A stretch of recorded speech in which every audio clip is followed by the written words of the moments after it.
Sorry. All right, I thought I'd open up with a couple words real quick, and then I'll take your guys' questions. But obviously, for me, my first time being here as a head coach, I've been here the last couple of years as a college head coach, supporting our players. Thrilled to be here. We know how important the combine is, and we obviously have 7 picks in the draft, really important picks, and so this is the beginning for us of a very disciplined process to make sure we get the right guys and gather the right information. So we know that we have a tremendous job ahead of us to put together a great team. And I think it all really starts here. So we're anxious to be here, anxious to get started building this year's football team. And so I appreciate you guys, obviously, asking me questions and listening to us. I know there'll be a lot of questions about Cam. My son keeps calling me, asking questions. So I figured I'd address that right off the bat. From my perspective, I'm unbelievably excited to get a chance to work with Cam. You come in from the outside, you kind of know as a fan, but just on a personal note, getting to know him, I mean, he is a diligent guy. He's working so hard, both in Atlanta and in Carolina, to get himself healthy. You meet him, he's this massive man, impressive man, and I've really enjoyed getting to know him. I've enjoyed getting to sit down in the cafeteria when he comes by, sitting down in my office. I think he's doing a great job, and for me, the way he balances being a great father, the way he balances being a great, quarterback, and the way, the things he's done in the community are really, really important. So I want to make sure I say that. And so I'm excited to get him healthy. Obviously, that's the number one goal for us. He's doing a great job of doing his part. We have to make sure that we're doing our part as we try to get him healthy for the 2020 season. So, but I know you guys have lots of questions, so I'll listen to you guys. If he is healthy, will he be? I probably won't say about anybody that they'll be a starter. I'll try to be really, especially in my first year, try to be really disciplined about not promising things to certain guys. I'll just say that I really want him on the team, and I really want him to be healthy. And I know when Cam's healthy, who he is and the type of player that he is. And so my focus, you'll hear me say I'm a process-oriented guy, and that just sounds so cliche. I know. My wife says, Matt, stop saying the process. But to me, it's just about, hey, are we doing all the things to get him healthy? When Cam's healthy, he's one of the best of the best. So I won't speculate maybe on the future of really any player on our team, but I'd like to get him healthy. I'd like to get him out there. Do you understand stopping short of that when it's a guy who won an MVP and been to the Super Bowl? It's only going to create more speculation. Yeah, but I'm going to do that for really every guy on our team. I don't think I'm going to say, anybody's a starter yet. I think that really, just in the first year, I think it's really important for me as I go in there that I want to create a culture of competition. I want to create a culture where, nothing's promised to anybody. I think, in years 2 and 3 for me, it'll be a little bit different. But I think that's really important for me. But that being said, I don't think that has anything to do with Cam. That just has to do overall the philosophy. When it comes to Cam, Cam's a special player. And so really the only thing that really matters right now is getting him healthy. But I want to make sure I say I'm excited to have him here, and I want him to be here. I want to coach him. I just have to make sure that the coaching part of it is to make sure he's healthy. The camp stuff will continue to be with you as he tries to become healthy. So what's your understanding of the timeline? Yeah, I don't think we should spend too much time on timelines, because I think really the timeline is going to depend on how his body responds to the treatment. I'll say it again, he's doing a great job of both in Atlanta and in Carolina. He has his own system sort of set up through the medical people to get himself ready. But the biggest thing is, we don't really we need to get him cleared, but then after that, we need to have a really, really disciplined return to play program, so that when he comes back full speed. Because we haven't really seen a healthy Cam for 2 years, and he's one of those guys that he's such a competitor. He's going to go out there and he's going to play. So we need to make sure we do our job that we get him healthy. And so I really don't care if he's full speed until September. Now I'm sure on his end he'll say I'm going to be before there, but we have to make sure we have a process. We bring him back slowly, and with a new system, Joe's your first year in the system, that we make sure he's in the meetings and all those things, so he learns the system. His talent, there's not a question about that. It really just a matter of just making sure that he's full speed when he comes back. Matt, this is your first combine as an NFL head coach. How's the GM been kind of? Well, Marty's been unbelievable to me, just in general. Obviously I've been a head coach. I've had a chance to be in the NFL, as an assistant coach. But my first time as a head coach, Marty has laid out a great plan for us. He's kind of helped guide me throughout all the personnel things in terms of having a great plan, and I think we're working really well together. I think there's a good synergy, not just between Marty and myself, but between the coaches and the scouts. Because I think when there's alignment, when you have the same vision, when everybody sees things the same way, you have a really good chance to be successful. So Marty's great at that, Jordan. You talked about alignment. That was a huge word that Dave Tepper emphasized in your opening press conference as well. Are you and he aligned on your sentiment toward Cam Newton in this situation? Because when we talked to him a couple of weeks ago, it was pretty vague, non-committal, understandably so, without clarity on health. Yeah, well, I think at the end of the day, we all have to assess the health of every player that we have. But I think there's tremendous alignment from Dave to Marty to myself. I mean, at the end of the day, the good part about being the coach is I get to coach the guys. Other guys have different roles, but as the coach, I want to coach Cam. I want to get him healthy. I want to assess where he's at, and then make sure I have a great plan for him to get as healthy as possible. And I think that's my job really with all of the players. All great coaches, their job is to help the players play better and put them in the best position. So I think that there's no questions within our organization about the alignment and in terms of Cam or any other player in terms of where we're at. So what if a team, if he's healthy, came instantly trading for him? Well, I'll answer that just philosophically, and philosophically for us, and this has nothing to do with Cam or anybody else, but just philosophically, we will always, whether it's in the business office or roster-wise, we will always explore every opportunity to improve our roster. But again, that has nothing to do with any one player. That's just us in general. I mean, I think the best teams in this league, think outside the box and take, listen to everything, and but we'll do that forever, no matter who it is. But my job is to, I'm not going to comment too much on the guys that aren't under contract, but the guys that are on the roster, my job is to make sure I help them be the best they can be, and we have some good ones, I think. Your owner made a big play to go get you from the college ranks and bring you in from other teams, and then when it made a big play to go get Joe Brady. Possibly you guys make a big splashy quarterback. Well, and just, I think, Joe was my decision. I felt really good about Joe, and I think it just shows, Mr. Tepper's outside the box thinking that, I came in as a college coach and said, hey, I want to hire a college offensive coordinator, that he didn't get in the way of that. He didn't question that. He and Marty, when they hired me, they said, hey, we got confidence in you to go do it. We're here at the combine to get to know all the players. A lot of these players I know off TV on Saturdays, so I don't really know the players yet enough. So I would not comment on any one player. When it comes to trades and things like that, obviously I'm not going to. You guys understand that, right? I mean, but I think we'll always be aggressive in terms of looking at everything, that can make our team better. But there's a lot of good players here, and I want to make sure we do a good job of getting to know the guys and seeing what they can do, so that we are. The 7 picks we make, it's not about who we don't make, but those 7 picks we make, we better make the right ones. And so we'll try to make sure we do a good job here and try to crush the combine while we're here. I know you don't want to specifically say Cam's going to be the starter or anything like that, but do you see him on the roster?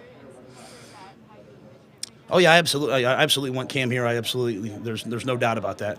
I just again, I'm going to be very methodical about the way I do things. Right, it makes me kind of boring sometimes. I get it, but at the end of the day, it's all about what's next for us, and that's just we have to make sure we continue to get him healthy, and he's doing a great job of that. I want to make sure I say that he's going above and beyond in that regard. So, when healthy, I think there's no doubt about who he is and what he can do. So we just have to get him there. Matt, having said that, does that preclude you from taking a quarterback potentially high in this draft?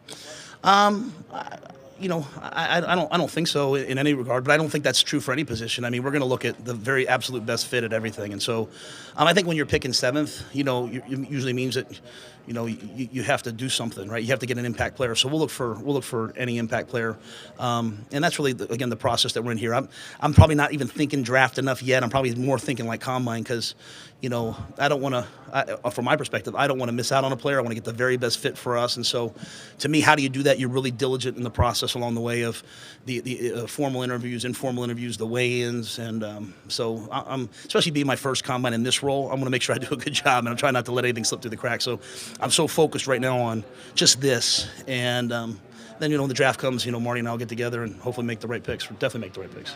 Matt, before you take you back a couple months, what you mentioned just a minute ago, your experience in the NFL. What did you take from that year with the Giants and Tom Coughlin?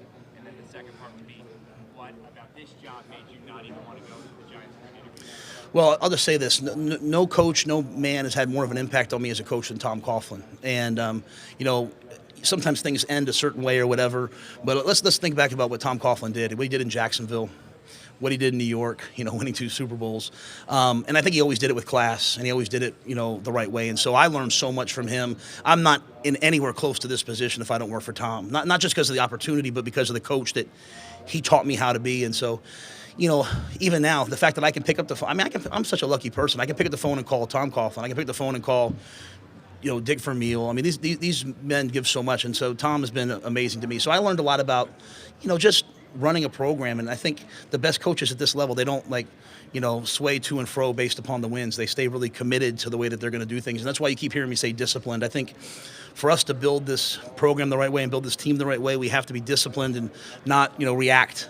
We have to just be, which is what Tom did for years. Coach, there's been talk for this like the last couple of years about scaling back Christian McCaffrey's workload. What is your general philosophy on running back rotation? You got a guy like that, he's the best running back in the league. You just kind of have to have him out there at all times. Yeah, and I say this not specific to Christian because I haven't coached him enough yet. I mean, I don't think there's anybody taking care of their bodies and doing the rehab, recovery. I mean, he's elite in those areas, but not just in general. As a head coach and an offensive coach over the years, my philosophy has always been, you want to help your great players be elite, and so the more carries you give somebody, obviously they're going to play better, but in ways that we can allow our other players, and we feel really good about the entire running back room. We have 3 or 4 guys under contract that we feel like, hey, they can go out there and they can play, and so I think diversifying, giving those guys more of an opportunity to play in different roles. That doesn't mean you take somebody off the field. You can put 2 guys out there, but I think that that's always been our philosophy, and finding what players can do well, playing to their strengths. And so Christian's is obviously a special player. As I said, he takes care of himself at an elite level, but we also like the rest of the backs as well. And so I think in Joe's system, I think it's going to be based upon being really multiple. And Jeff Nixon's our running back coach. You look at his running back room when he was in Miami. I mean, the 2 starting tailbacks in the Super Bowl were his 3rd and 4th tailback in Miami. So we have experience with getting a lot of guys on the field. I'm not very good at this yet. I'm sorry. How would you characterize your conversation with him? Are you talking philosophically, or are you talking about a specific scheme? Yeah, we're not allowed to talk about scheme or anything yet. So obviously I follow all the rules. I think when I've talked with Cam, it's been, the day I got the job, I called him, right? And so the times I've talked to him, it's just been about him, this process, him as a person, me as a person. I mean, I think it's just been getting to know him. And that's the same with the other guys that are around. Obviously this is a time of the year when the guys aren't necessarily in the building, but guys are in for rehab or whatever, if I see them in the cafeteria or whatever. But just very general, not really football yet, just more about life and, all those kind of things. How difficult is it? I know you've installed, your staff is in place, but especially kind of working with and learning how to work with the same scouting department, learning how to work with Marty, a lot of the same medical staff. Have you implemented any changes in terms of your analysis and evaluation of players at the combine, specifically their athletic profiles?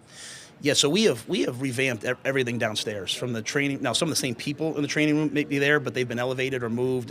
But we've revamped the training room, we've revamped the weight room, we've revamped sports science, and so we brought in some expert consultants. So how we're looking at things is completely different now. In terms of the scouting, I think one of the great things, when you get to know Marty, that he's done is, they've sat down with us as a coaching staff and said, hey, here's our process. And we've got really good scouts, we have really good directors, and so that's been really good for us. But then the coaching staff has sat down with the scouts and said, hey, listen, this is what we're looking for in this position, and this is how they fit into our offense and our defense. Because if we don't have the same vision, they can go get the best, A, but we want B. And so we took a day and just went through on film, and the coaches showed on film, we want this trait, we want this technique. And so I think that's really brought us together. And I think, we all went to the Senior Bowl. I think you saw us probably sitting together, spending time together. I think one of the things that's underrated about this is it's just about spending time together. And so we all start to see things the same way. So Marty's an expert. His personnel department's an expert at that part of it. But when you're a college coach, one of your jobs as a college coach is to evaluate and do personnel. So I think us coming together and seeing how we see things has been really, really helpful. Matt, in the NFL where you can't win without a quarterback, how difficult is it for you to plan right now where you don't know who your starter is going to be week 1? Well, to me, I'm not really planning week 1 yet. That's why my answers can sometimes come across a little bit boring, but I'm really just kind of, the only thing I can control right now is right now, right? So I'm so focused on the combine, I'm focused on free agency, then I'll be focused on the off-season program and then the draft. So at the end of the day, we have 3 good quarterbacks under contract who've all played, who we have confidence in. So, our system fits all those guys. I think one of the reasons why I hired Joe is it doesn't even just go back to what he did at LSU. It's really about what they did in New Orleans, and that system is very quarterback friendly. And so we're going to coach all the quarterbacks on our roster in that way, and I think that we'll see success from them.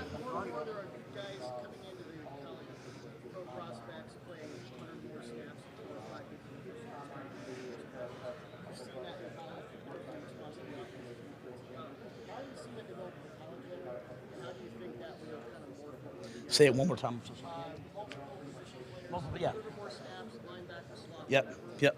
So, yep. Yeah, it's a great question. I would just call it the positionless player. Like the days of saying, "Hey, we need like this Mike linebacker," or "We need this." There's certain traits you're looking for, but you're looking for positionless players because the offenses in the league are changing, and so the guys on defense have to be able to do a lot of things. So I think we're just looking for traits. We're looking for guys. Hey, this guy can really do this, or he can really do that. And I think you're seeing a lot more of that in the combine as college football has really spread out. So. We're going to try to stay ahead of the curve on that. Make sure we keep bringing guys in who can do a lot of different things for us that give us multiplicity within the roster. We gotta run, guys. One or two more. Yeah, I think it comes down to traits and how they fit, and that's why I talked that whole process we had about, hey, this is our vision for what like a 3 technique looks like in our defense. Well, it doesn't mean we have to go out and find the best 3 technique in college. It means we have to go find the guy in college who has the traits that we think we can coach. And so I think it's really a fun process to find those traits and say, hey, what's the vision for them within what we do. Regarding your Last one, Dave. quarterback Last one, Dave. situation, you said you got 3 you kept comfortable with, but say you fell in love with one at number 7 or one above you wanted, how likely or unlikely would be to trade draft picks to move up? I don't know. I could speculate on that yet. Like I said, I think philosophically, I think we'll always explore any and all options, but. I'd have to get to that moment to really know. I think at the end of the day, right now, I'm just so focused on crushing the combine and making sure I have those answers. Because when those things come up, you want to make sure you have the right answer, right? Like, it's one thing to sit there and say, I'd trade up for so-and-so, trade back for so-and-so, but I need to know who so-and-so is. Otherwise, you make a mistake. So I'm trying to just be really, really, thoughtful and intentional about, hey, while we're here, let's find out all the information we can and make sure we have the right answers. Thanks, guys. Appreciate it. Thanks, guys.